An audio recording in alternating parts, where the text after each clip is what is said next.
Hello everyone, welcome back to my channel. जिन लोगों ने अभी तक आगे की पार्ट नहीं देखी है वो देख लीजिए, क्योंकि आप लोगों को बीच में कुछ भी समझ में नहीं आएगी। तो चलिए आज का पार्ट शुरू करती हूँ।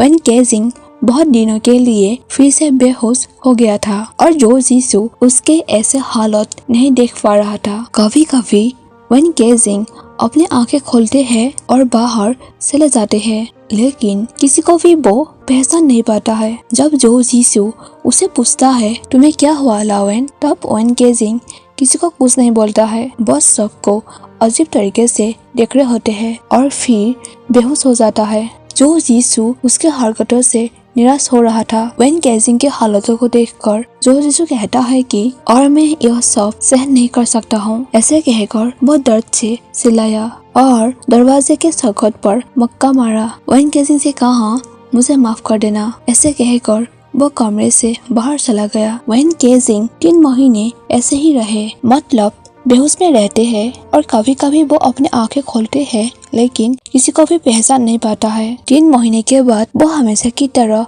अपनी आंखें खोली और अपने एजू को पुकारने लगा और कहा मुझे अपना एजू चाहिए। जिंग बेगवान ने कहा तुम्हारे एजू का हालत ठीक नहीं है, तुम्हें उसे रेस्ट करने के लिए देना चाहिए। वेन केजिंग ने अधीर होकर पूछा उसे क्या हुआ है, प्लीज मुझे अपने एजू के पास ले चलो। जिंग बेगवान हैरान था क्योंकि वेन केजिंग ने सबको अपने नाम से पुकार रहा था। जिंग बेगवान ने पूछा क्या तुम्हें सब कुछ याद आ गया, लेकिन वेन केजिंग ने कहा मेरे एजू कहाँ है, मुझे उसके पास जाना है। ऐसे कहकर वो बिस्तर से उठने की कोशिश की, लेकिन वो फ्लोर पर गिर गया। फिर भी वो उठने की कोशिश की और कहता रहा मुझे एजू चाहिए और मुझे उसे कुछ बताना है। जिंग बेगवान आगे बढ़ा और जल्दी से वेन केजिंग को फिर से बिस्तर पर लेटा दिया और कहा तुम खुद को मत थकाओ, तुम्हारे शरीर पहले से ही ज्यादा कमजोर है। वेन केजिंग ने कहा मुझे अपने एजू को देखना है। तभी सेंगलिन कमरे में आया और वेन केजिंग को देखकर शिशु कहकर पुकारने लगा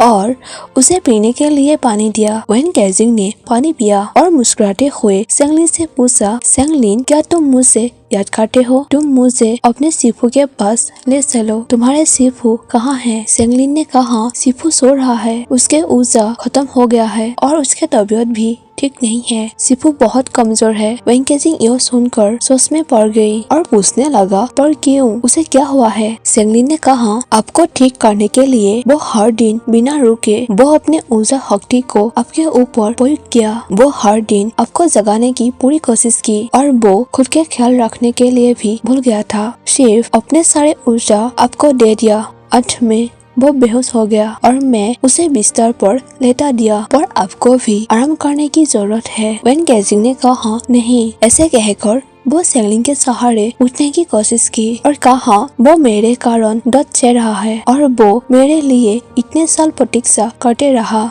अब मुझे एजू को दर्द नहीं देना है। ऐसे कहकर वो उसके पास जाने के लिए जिद पकड़ लेता है। तभी सेंगलिन मान जाता है और वेन केजिंग को एजू के कमरे में ले जाता है। जो जीसू जहाँ सो रहा था वो कमरा ठंड था और हल्की धूप की गंध कमरे में फैल रही थी। वेन केजिंग सेंगलिन से कहता है अब तुम यहाँ से जाओ। सेंगलिन तुरंत वहाँ से चला गया। वेन केजिंग पीछे से दरवाजा बंद कर दिया। वेन केजिंग जो जीसू के पास गया, वो खुद ही बहुत कमजोर था, लेकिन वो अपने एजू के पास जाने के लिए उत्सुक था। जब वो अपने एजू के बेड के पास पहुंचा, तब वो अपने एजू को प्यार से पुकारने लगा और जो जीसू के ऐसे हालत देखकर वेन केजिंग बहुत दर्द महसूस कर रहा था। फिर से वेन केजिंग ने उसे पुकारा माय डियर एजू। ऐसे कहकर वो एजू के हाथ पकड़ लिया और कहा तुम्हें अनजाने में चोट पहुंचाने के लिए मुझे माफ कर देना। यह कहकर वो रोने लगा और कहा एजू मैं थक गया हूँ, क्या मैं तुम्हारे साथ सो सकता हूँ? ऐसे कहकर वो तुरंत अपने एजू के बगल में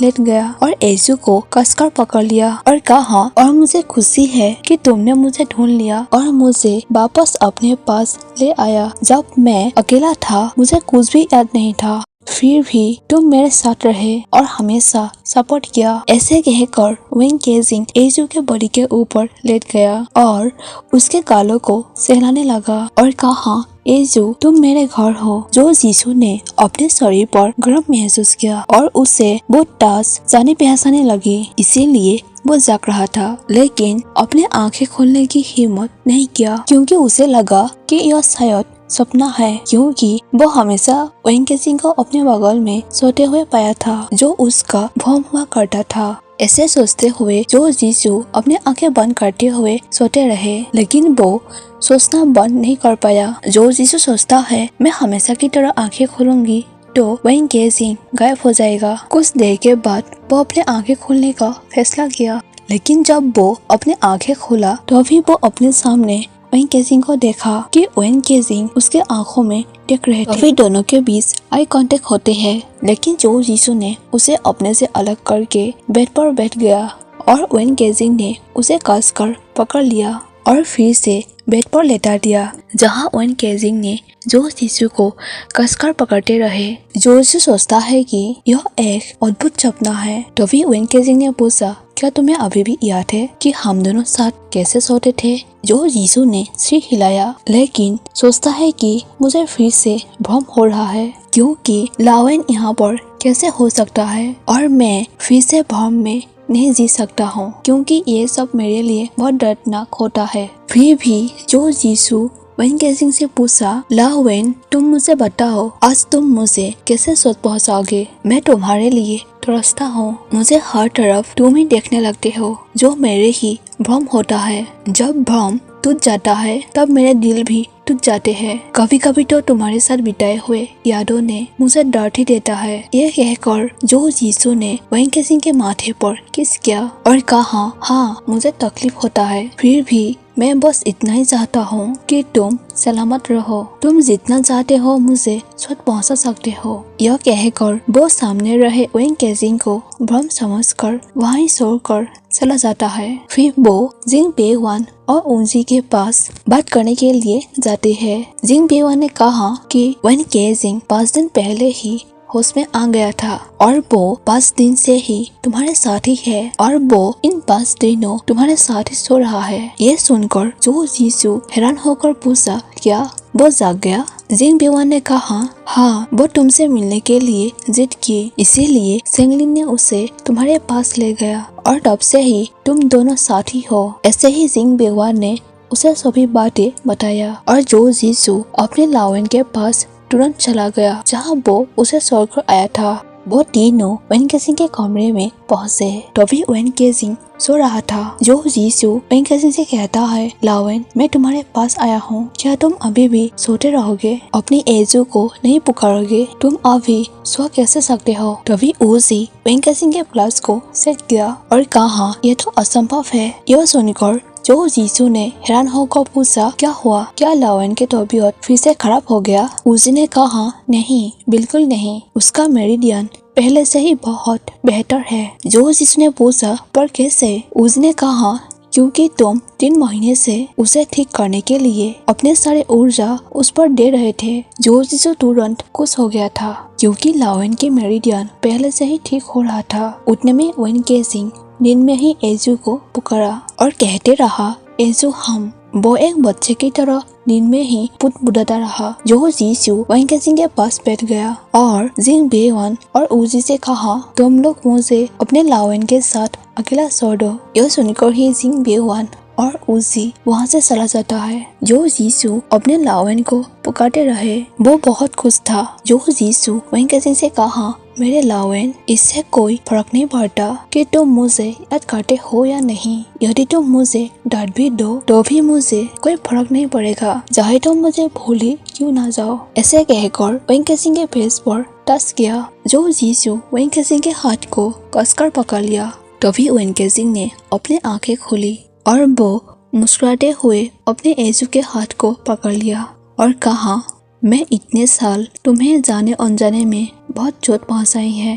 अब बताओ मैं उस सब का कीमत कैसे चुकाऊं? मैं कुछ भी करने के लिए तैयार हूँ। ऐसे कहकर वेन केजिंग अपने एजू के चेहरे पर टच करते हैं और कहता है, मैं तुम्हारे लिए अपनी जान भी दे सकता हूँ और मुझे इसके लिए पछतावा नहीं होगा। यह सुनकर जो जीसू रोने लगता है और रोते हुए कहता है कि तुम मेरे लिए ऐसा फिर नहीं कर सकते हो। अब मैं सहन नहीं कर पाऊंगा। उस दिन के लिए मैं आज भी खुद को दोषी मानता हूँ। मेरे कारण तुम्हें लंबे समय से बहुत दर्द सहना पड़ा और मेरे कारण ही तुम बेघर हो गया था। मैं तुम्हें लंबे समय से खोजता रहा और आखिरकार हम एक दूसरे से मिल गया और अब ऐसा कुछ भी नहीं होगा। ऐसे कहकर जो यीशु बहुत रोने लगा। फिर यीशु ने अपने लावेन को गले लगा लिया और कहा, मैं तुम्हारा आनंद लेना चाहता हूँ। इससे पहले कि तुम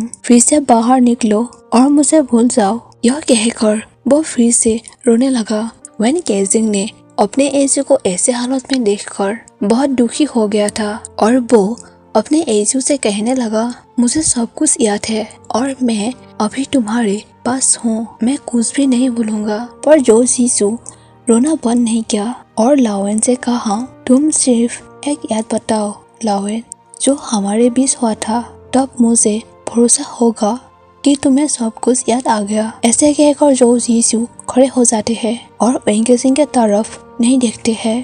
तभी वेन केजिंग थोड़ी देर के लिए सोचा, फिर जो यीशु को पीछे से कसकर गले लगा लिया और उसे हेयरपिन के बारे में कहा, जो वेन केजिंग ने जो यीशु को गिफ्ट किया था, जो दोनों के बीच प्यार की निशानी के रूप में वो हेयरपिन है। और उस बारे में कहा जब जो यीशु ने वेन केजिंग को हेयरपिन के बहाने से अपने साथ रहने के लिए ले आया था। यह सुनकर यीशु ने कहा, लावेन, अगर तुम फिर से बाहर चले जाते हो और मुझे फिर से भूल जाते हो तो उस दिन मेरे लिए आखिरी दिन होगा, क्योंकि मैं खुद को ही मार दूंगा। यह बात सुनने के बाद वेन केजिंग हैरान और दुखी दिखने लगी और वो बेड पर बैठ गया। फिर वो अपने यीशु को अपने करीब खींच लिया और जोर से गले लगा लिया और अपने यीशु को बेड पर लेटा दिया और उसके आंसुओं को पूछने लगा और प्यार से उसके नाम को पुकारने लगा।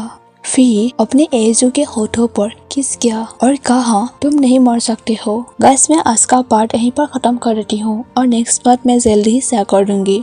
सो मेरे चैनल को सब्सक्राइब कर देना और मेरी वीडियो को लाइक कर देना। Thank you for watching my video. Bye bye.